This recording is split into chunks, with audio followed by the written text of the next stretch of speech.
नमस्ते मित्रों, राम राम।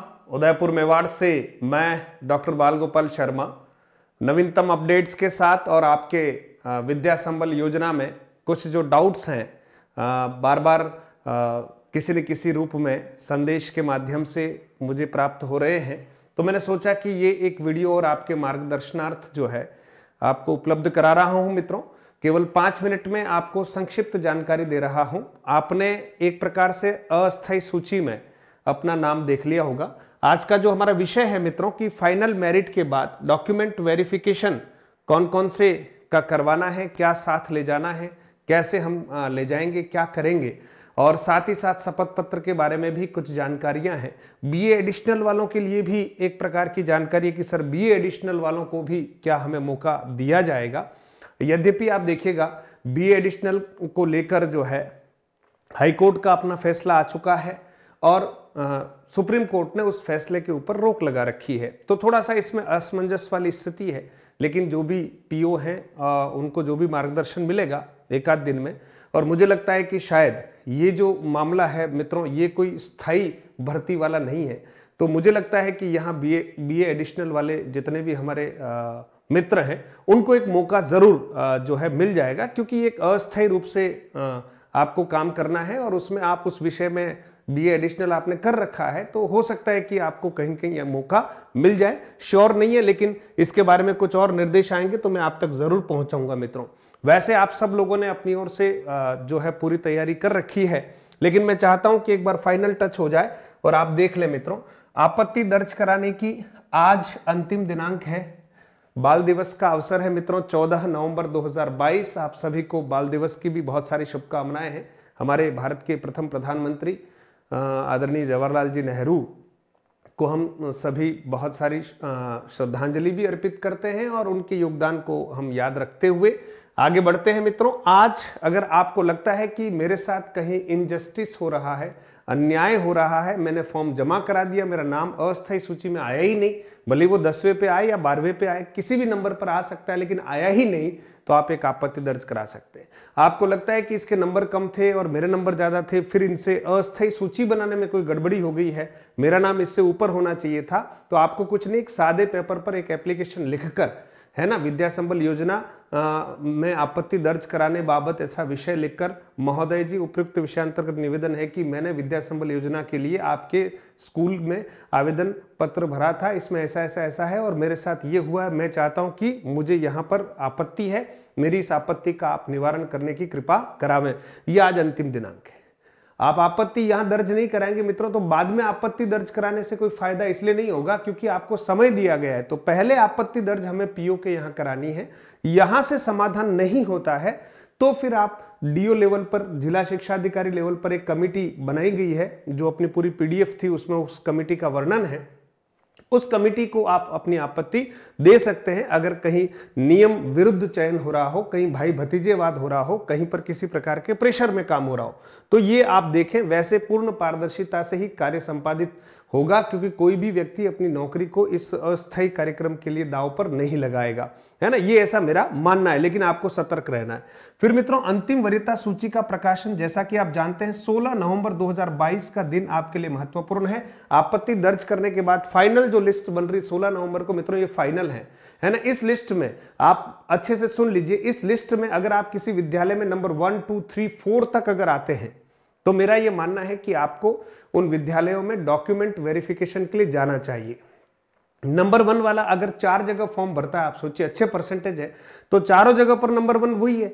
अब उसको ज्वाइन तो किसी एक जगह पर ही करना है। अभी ऐसा कोई प्रावधान नहीं है कि एक व्यक्ति 4 जगह पर काम कर लेगा, 2 घंटे यहां कर लिया, 2 घंटे वहां कर लिया, 2 घंटे वहां कर लिया, ऐसा कोई प्रावधान नहीं है। इसलिए मुझे लगता है कि एक विद्यालय के लिए ही आपको लिया जाएगा, आपको 4 विद्यालय में नहीं लिया जाएगा, इसलिए उसे किसी एक जगह पर जाना है। तो फिर सोचिए 3 जगह, उसकी जगह नंबर 2 वरीयता वाले को वरीयता दी जाएगी, क्योंकि विद्यालय में बच्चों का नुकसान नहीं करना है। अगर मान लीजिए 2 वरीयता वाला भी अपने पास वाले स्कूल में चला गया, तो हो सकता है आपको वरीयता नंबर 3 वाले को वहां पर मौका दिया जाएगा और वरीयता नंबर 4 वाले को भी मौका दिया जा सकता है। इसलिए मुझे यूं लगता है कि अगर आप 4थे 5वें स्थान तक हैं तो आपको कम से कम इस लिस्ट को देखने जाना है, इस लिस्ट को आप किसी भी प्रकार से या तो विद्यालय से संपर्क करके मंगवा लें, या उनके द्वारा आपको फोन किया जाए, या नहीं हो तो किसी शिक्षक के नंबर आपके पास है तो आप कम से कम जिन जिन विद्यालयों में आपने फॉर्म भरा है उन विद्यालयों की फाइनल लिस्ट को जरूर आपको देख लेना चाहिए। वैसे आपने अस्थायी सूची में अपनी स्थिति को देख लिया होगा। अस्थायी सूची लगभग स्थायी जैसी ही होगी, कुछ छुटपुट उसमें बदलाव हो सकते हैं, तो आप ध्यान रखिएगा। फिर मित्रों 2 दिन आपको मिलने वाले हैं, 17 और 18 नवंबर आपको मिलेंगे। 17 और 18 नवंबर में मित्रों आपको ये है कि डॉक्यूमेंट वेरीफाई कराने हैं, है ना। कौन कौन से डॉक्यूमेंट ले जाने हैं वो मैं अभी आपको बता रहा हूं। फिर मित्रों डॉक्यूमेंट वेरीफाई होने के बाद जिनका फाइनल सिलेक्शन हो रहा है मित्रों, तो 19 नवंबर 2022 को उनका एक आदेश जारी कर दिया जाएगा, और उस आदेश के अनुसार आपको जिस विद्यालय के लिए आदेशित किया जा रहा है उसमें जाकर आप ज्वाइन करके काम शुरू करेंगे। कार्य ग्रहण करने की अंतिम तिथि 26 नवंबर है। किसी वजह से आप 19-20 को ज्वाइन नहीं कर पाए, 21 को नहीं कर पाए, तो 26 से पहले जरूर ज्वाइन करना है मित्रों। 26 निकल गई तो आपका चयन स्वतः निरस्त है। फिर हो सकता है द्वितीय स्थान वाले या तृतीय स्थान वाले जो भी नियमानुसार आ रहे हैं उनको मौका दे दिया जाएगा। इसलिए जिसके डॉक्यूमेंट वेरीफाई है वो एक प्रकार से एक प्रक्रिया से गुजर चुका है, तो अपने लिए डॉक्यूमेंट वेरिफिकेशन के लिए आपको जाना चाहिए। अब मित्रों देखिए डॉक्यूमेंट में आपको क्या ले जाना। सबसे पहले हमारे बहुत सारे बच्चे पूछ रहे हैं कि शपथ पत्र की क्या स्थिति। मित्रों अब जिस विद्यालय में आपको जाना है फाइनली कि यहां मेरा चयन हो रहा है फाइनली, उस विद्यालय के लिए आपको एक शपथ पत्र जो है वो टाइप करके ले जाना है। शपथ पत्र का प्रारूप पीडीएफ में दे रखा है, हमारे टेलीग्राम चैनल में भी कई बार पीडीएफ को शेयर कर रखा है, और आपके पास भी ये पीडीएफ होगी। नहीं हो तो मधुरम हिंदी का जो हमारा टेलीग्राम चैनल है, मधुरम हिंदी के नाम से ही है, अंग्रेजी में टाइप करें और टेलीग्राम में आप सर्च करें, या इस वीडियो के डिस्क्रिप्शन में लिंक दे रखे, उनको क्लिक करके भी आप ज्वाइन कर सकते हैं। तो उस फॉर्मेट को कम से कम आप सोचिए 50 या 100 रुपए का मिनिमम हमारा एक स्टैंप है ना, जो शपथ पत्र है उसके ऊपर उसको प्रिंट कराना है। आपके हस्ताक्षर होंगे, नोटरी होगा, उसके बाद वो ओके हो गया। इसका एक फोटोकॉपी आप अपने पास सुरक्षा के लिए जरूर रख सकते हैं। आपको वहां पर ओरिजिनल ही जमा कराना है, आपको वहां पर ओरिजिनल ही जमा कराना है, ध्यान रखिएगा। सुविधा के लिए अपने पास एक फोटोकॉपी रख लीजिएगा। अब डॉक्यूमेंट कौन कौन से जमा कराने हैं एक बार ध्यान से आप इसको देख लीजिएगा। सबसे पहले 10th की मार्कशीट, यानी जो आपने आवेदन के समय उस आवेदन पत्र के पीछे जो जो डॉक्यूमेंट्स की फोटोकॉपी लगाई थी, क्योंकि चरित्र प्रमाण पत्र तो आपने ओरिजिनल लगा ही लिया, तब उसके लिए तो कुछ नहीं करना है ना। जो जो आपने फोटोकॉपी लगाई थी सेल्फ अटेस्टेड, उन सभी डॉक्यूमेंट्स की ओरिजिनल जो मार्कशीट्स हैं या सर्टिफिकेट्स हैं उनको आपको साथ में कैरी करना है और संबंधित विद्यालय में डॉक्यूमेंट वेरीफाई करके आना है। तो आपको पता चल जाएगा कि आपको एक जगह करना है या 2 जगह। उदाहरण के तौर पर आप किसी विद्यालय में 2nd नंबर पर हैं, वहां भी करा दीजिए। किसी विद्यालय में आप 3rd नंबर पर है, 2 दिन है आपके पास, तो जहां जहां आपको लगता है 2nd, 3rd, 4th पोजीशन तक आप हो, डॉक्यूमेंट तो वेरीफाई करा लो, है ना। अब जिस विद्यालय में होगा देख लेंगे। शपथ पत्र तो आपको जहां फाइनल ऑर्डर होने वाला है उस समय ही आपको देना है। जैसे कि हो गया कि भाई आप फाइनली इस विद्यालय के लिए आपका चयन हो गया है, तो आप उस समय शपथ पत्र जो है नोटरी करवा के दे दीजिए और वो आपको आदेश दे देंगे कि आप ज्वाइन कीजिएगा। ठीक है मित्रों। 12th की अंक तालिका जो ओरिजिनल है ले जानी है। स्नातक की अंक तालिका मित्रों 1st year, 2nd year, final year तीनों के साथ ले लो, जरूरत फाइनल ईयर की ही है, लेकिन फिर पड़ी है अपने पास। एमए की मार्कशीट, एमए प्रीवियस की भी ले लो, वैसे आवश्यकता नहीं है, एमए फाइनल के आधार पर ही आपका जो भी है मेरिट बनाई है, तो जिन डॉक्यूमेंट से मेरिट बनाई है वो डॉक्यूमेंट्स उनको देखने हैं ओरिजिनली। बीएसटीसी की अंक तालिका ले लो, साथ में रीट पात्रता वाला जो प्रमाण पत्र है वो ओरिजिनल ले जाना है मित्रों। बीएड, बीपीएड, सीपीएड की जो भी आपकी ओरिजिनल अंक तालिका है वो ले जानी है। सर्टिफिकेट की आवश्यकता नहीं है, अंक तालिका ही हमसे मांगी है, हम अंक तालिका ही देंगे। आधार कार्ड ओरिजिनल ले जाइए मित्रों। अगर आप किसी जाति प्रमाण पत्र की उस कैटेगरी में है तो अपने जाति प्रमाण पत्र को ले जाइए। कोई दिव्यांग, विधवा, विधवा आदि का कोई प्रमाण पत्र सर्टिफिकेट है आपके पास तो आप वो ले जाइए, परित्यक्ता वगैरह जो सा भी। ठीक है मित्रों। फिर मूल निवास आपको ले जाना है ओरिजिनल, और ओरिजिनल शपथ पत्र को आपको जमा करवाना है।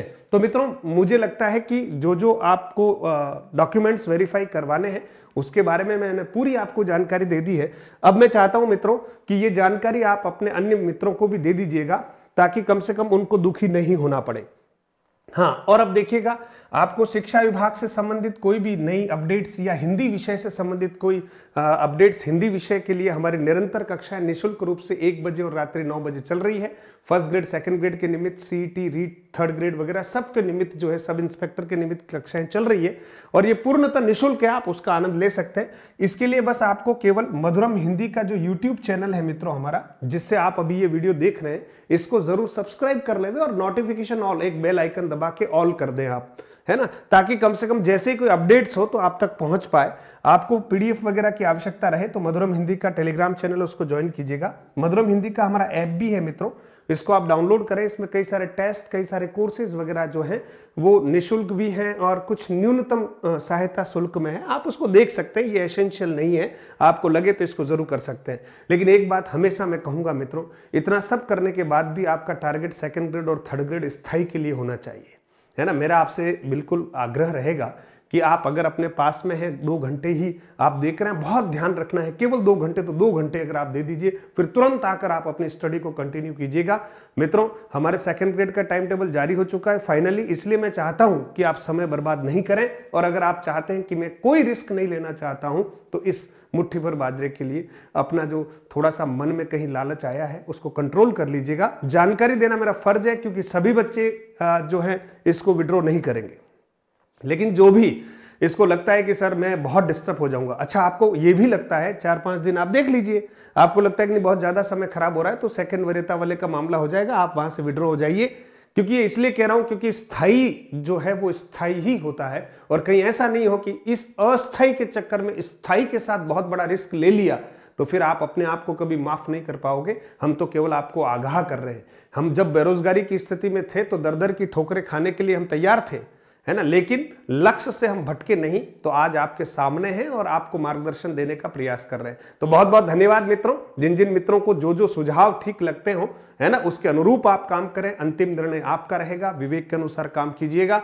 और आप सबके उज्जवल भविष्य की मंगल कामना करता हूं। विद्या संबल योजना ज्वाइन करें तो भी, और विद्या संबल योजना को ज्वाइन नहीं करके आप अपनी तैयारी को कंटिन्यू करना चाहते हैं, उनको भी शुभकामनाएं। और उनको भी शुभकामनाएं जो ज्वाइन भी करना चाह रहे हैं, कुछ समय वहां निकालकर तुरंत अपनी स्टडी पर फोकस करना चाहते हैं, उनको भी शुभकामनाएं हैं। बहुत बहुत शुभकामनाएं। अगली अपडेट्स के लिए आप जरूर हमसे जुड़ते रहें, आपको हर अपडेट्स देने का प्रयास करूंगा। धन्यवाद। जय हिंद, जय भारत।